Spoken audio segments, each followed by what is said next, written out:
The most chilling discovery in this entire case did not come from the courtroom, the police department, or even the search teams. It came from a medical report, a single note written by a health worker during what should have been a routine checkup. That note revealed signs that baby Emmanuel, barely months old, might not have been living in the safest environment. Think about that for a moment.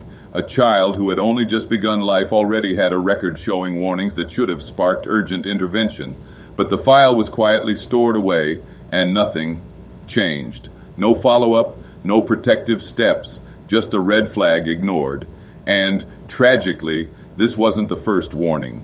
Years earlier in 2018, another file had been opened for Jake's first daughter, Karolina. She was just 10 weeks old when her name first appeared in official records. Today, she is 7 years old, living proof that concerns about this family's ability to protect their children began nearly a decade ago. By the time Emmanuel entered the world on December 21st, 2024, the system already had history on file. His birth should have been a fresh start, a chance for the family to prove they could provide love and stability. But instead, Emmanuel's own medical records began, filling with gaps, irregularities, and warnings that mirrored Karolina's early case.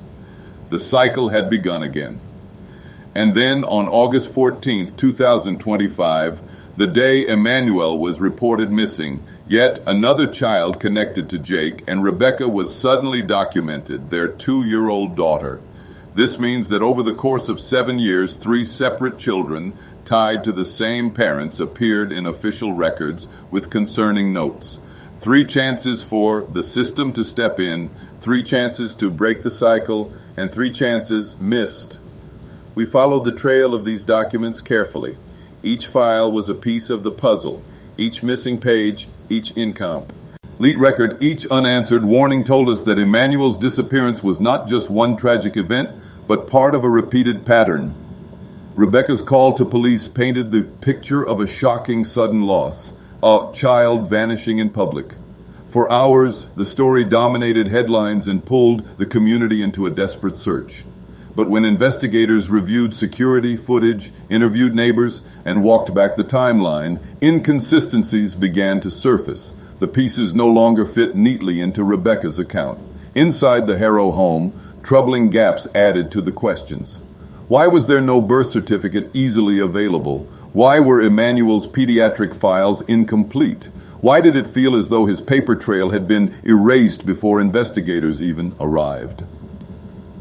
Neighbors began to recall their own uneasy memories. Some had noticed that Emmanuel was not always cared for with the attention a baby requires. Others remembered hearing distressing sounds and tension within the home. At the time, these moments might not have seemed enough to call the authorities, but looking back, their voices joined together to confirm a pattern of unease. Then came Jake's testimony. His own words turned into contradictions. His timeline shifted with each retelling. What he said didn't align with what investigators uncovered. Yet somehow, despite all of these issues, Jake had once been labeled by officials as low risk. That single description followed him, shaping how authorities treated every warning. And in the end, it shielded him from deeper scrutiny. Now every thread connects. Karolina's file in 2018, Emmanuel's medical warning in early 2025, the missing documents, the neighbors' testimonies, the contradictions in Jake's statements, and the 2-year-old sudden entry into records on the very day Emmanuel was reported missing. That is not coincidence. That is a timeline. 7 years, 3 children, repeated warnings, missed interventions.